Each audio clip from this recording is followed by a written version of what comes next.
Hey guys, welcome back to Buy or Skip. Today we're checking out a very tempting option, the Hisense U65QF Mini-LED TV. If you're asking which smart TV is best for budget 4K or hunting for the best budget gaming TV with bigger screen sizes, this one should definitely be on your radar. But does it deliver? Let's dive in and decide whether to buy or skip in this review.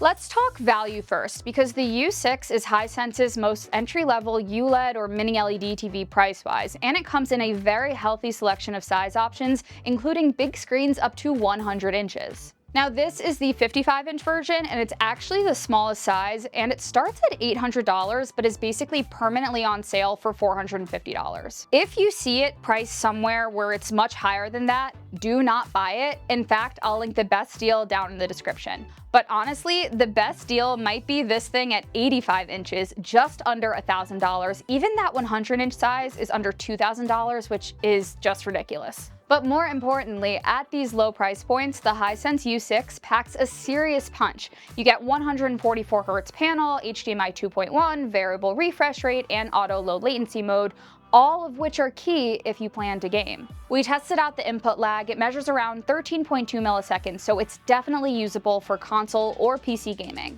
If you just happen to be searching for the best budget gaming TV that you can get in big sizes, this checks a lot of boxes. Premium gaming features without premium pricing. As long as you can live with some trade-offs, which I'll get to later in this video, this is a standout value play.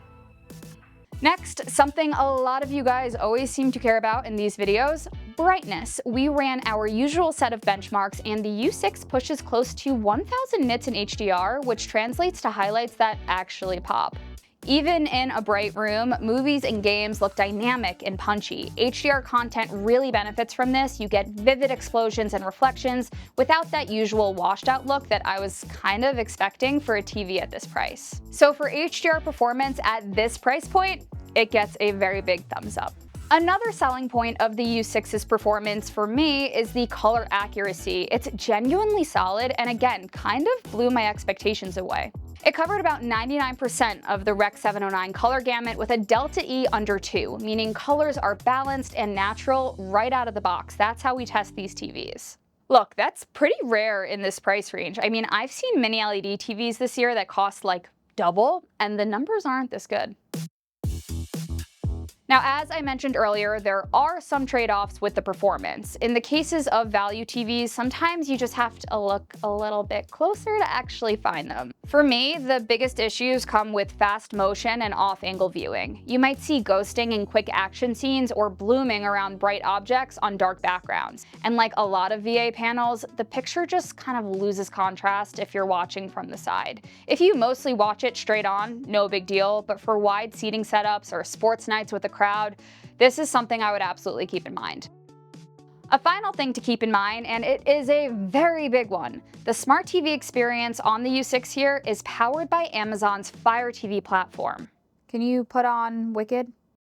In recent years, we've seen a lot of TV makers move away from Fire TV in favor of Google TV. And in fact, most of Hisense's 2025 TVs are Google TVs, but they're offering a little bit of variety here. And honestly, it's fine. It's also nothing special. Although you should find all of the apps that you want, navigation feels a little bit clunkier than it does on Roku or Google TV. And the home screen leans quite heavily on Amazon content. And I mean, if I wanted that, I would just buy a Fire Stick or one of those new fancy Amazon brand TVs if that's what I was going for. If you already have a Roku stick or prefer Apple TV or maybe even have a Google TV streamer, you'll probably want to plug that in anyway. Also, if this is a gaming TV, you know, I'm guilty of just using the streaming apps on PS5 sometimes. There's nothing wrong with that. Fire TV just is not my cup of tea, but unless you already have a platform that you strongly prefer, I don't necessarily think that it's a deal breaker.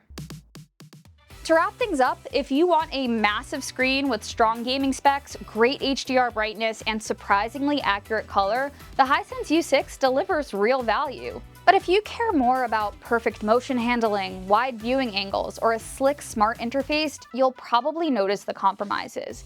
It's a little more expensive, but I would encourage you to check out the TCL QM6K, brand new TV for this year with Google TV and maybe more consistent performance. I'll link that below alongside the Hisense U6. Take a look at both if you're torn.